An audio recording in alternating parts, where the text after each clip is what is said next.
Lyons.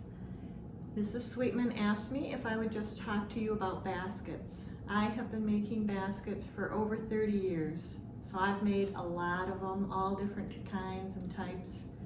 And this is just a few I was going to talk about.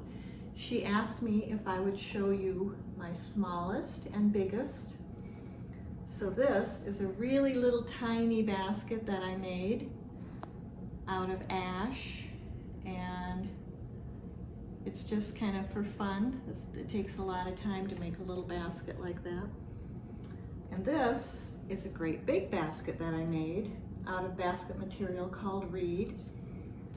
And this is a casserole basket, and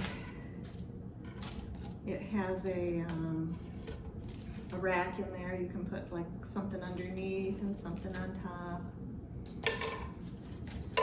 So that's my big basket.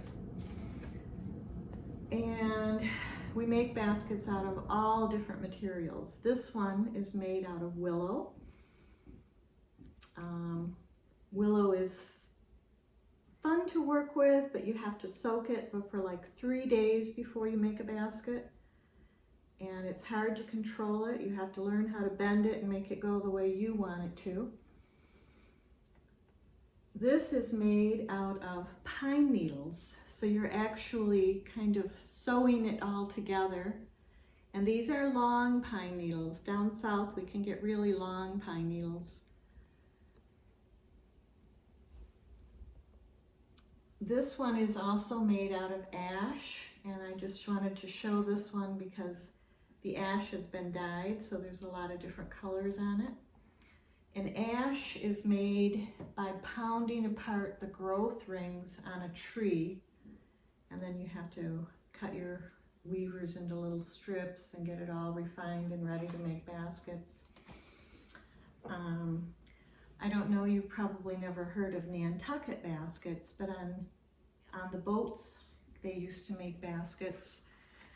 And this is kind of a Nantucket style. It's actually made over a wooden salad bowl. So it's just all the weaving on the outside.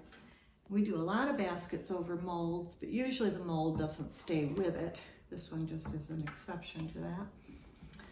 This was made on a basket mold. This is also made out of ash. And when you weave this one, you have to weave up, it's called a cat's head. And these are little feet or little ears that you kind of have to weave up on the basket.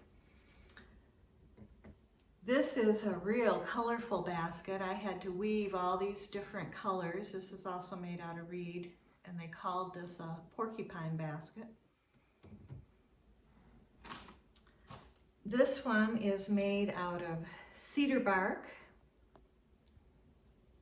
And when you soak the bark to weave it, it's real wimpy. So the hardest thing of this is just kind of keeping shape while you're working on it. And then this one was made out of birch bark. So you all know about the white birch trees. This is made out of the birch bark. This one I have to show you. I did not make this, but I just wanted to show you. This is made out of horsehair. So this is very tiny, and it's made from the horse's tails. And I've worked with it, but not a whole lot. That's a lot of fussy little work. And then this one is made out of oak. So that's also the growth rings on an oak tree. And this one is one of my favorite baskets I've ever made. This took me 3 days. It was a workshop, and we had to get the oak, we had to put it on we used a knife to kind of make it real smooth and satiny and get it down to a thickness that you could make such a little tiny basket. So this was a copy of an antique fishing creel. So it has a lid, and like I said, this took me 3 days to make, and this is probably my favorite basket. And if you ever get a chance, you should try to make a basket because they are Lots of fun, and you'd be surprised how easy it is to get started.